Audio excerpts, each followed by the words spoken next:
You know that feeling when you wake up after what should have been a good night of sleep and somehow still feel exhausted?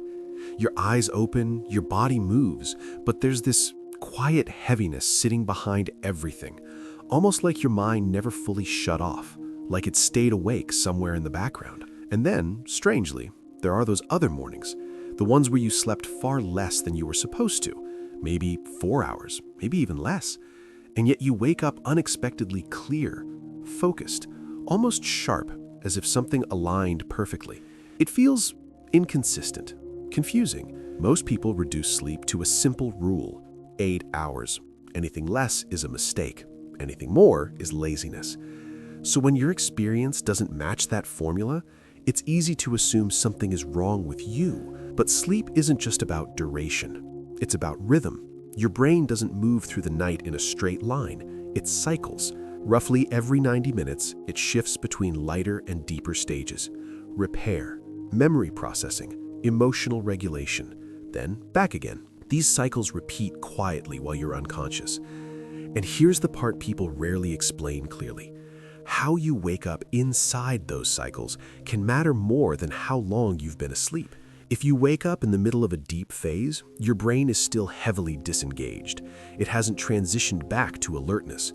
That groggy, foggy feeling, that's not failure, it's just timing. But if you wake up near the end of a cycle, when your brain is already closer to a lighter stage, the transition feels smoother, even if the total hours were fewer. That's why 4 hours can sometimes feel better than 8, not because your body needed less, but because you didn't interrupt it mid-process.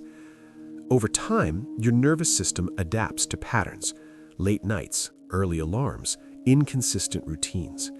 Your brain learns to compensate. It becomes efficient at reaching certain stages faster, especially if you've lived in environments where rest wasn't always predictable. That adaptation isn't a flaw, it's a survival strategy. For some people, that strategy creates a kind of heightened alertness after shorter sleep, a sharpness that feels productive, even powerful. But often, that clarity comes from your system staying slightly on, slightly vigilant. It's functional, but it's not always the same as deep restoration. And this isn't about saying shorter sleep is better or longer sleep is superior. Different nervous systems respond differently. Some prioritize duration, others respond more strongly to timing and consistency. Neither is morally better. They're just different patterns of regulation. The important thing is this: your experience makes sense.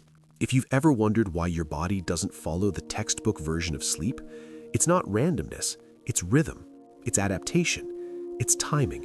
And when you start paying attention to those patterns instead of fighting them, something shifts. Sleep stops being a rigid rule. It becomes a conversation between you and your nervous system. And if this feels familiar, there's probably more your body has been trying to communicate, not just about sleep, but about how it learned to stay balanced in a world that hasn't always been predictable. That pattern isn't accidental. It's intelligent.